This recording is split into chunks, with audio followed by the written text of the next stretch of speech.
पश्चिम बंगालमध्ये ममता बॅनर्जी यांना शह देण्यासाठी 90 लाख मतं काढली गेली असा आरोप खासदार संजय राऊत यांनी केलाय।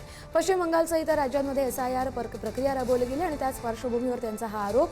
केंद्र सरकार आणि आयोगाने पश्चिम बंगालचा ताबा घेतला, निवडणुकीचा ताबा घेतला, त्यामुळे सध्या पश्चिम बंगालमध्ये काटेकी टक्कर सुरू आहे।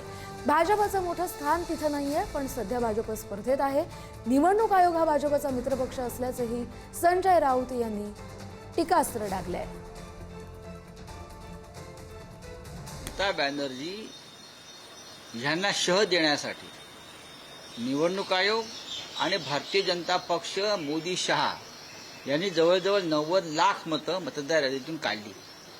90 लाख मतं जेव्हा एकाच वेळेला डिलीट केली जातात त्याचा परिणाम निकालावर होतो। सुरुवातीचे जे कल आले ते पोस्टल मतदानाचे होते, ते पोस्टल मतदानाचे।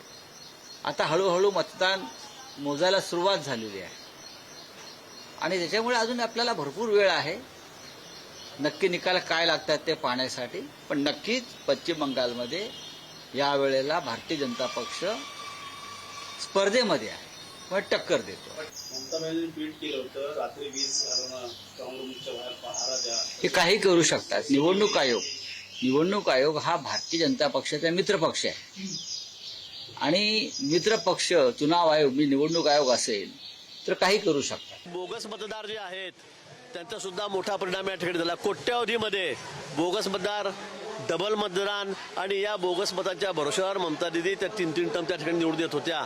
पण या ठिकाणी संपूर्ण देशामध्ये जी सफाई मोहीम घेण्यात आली, आपण बघितलं असेल SIRच्या माध्यमातून त्या ठिकाणी सगळे जे मतदान आहेत बोगस ते सगळे काढून टाकण्यात आले आणि जे खरे मतदार आहेत त्यांनीच खरं या ठिकाणी मतदान केलेलं आहे आणि त्यामुळे आता या ठिकाणी तो निकाल आहे हा आता तर मला वाटतं अजून पुढे सरकतोय। मला वाटतं 200 पर्यंत जातील की काय जागा, अशी परिस्थिती या ठिकाणी पश्चिम बंगालमध्ये आहे। मला वाटतं आज आमच्यासाठी अतिशय आनंदाचा दिवस आहे।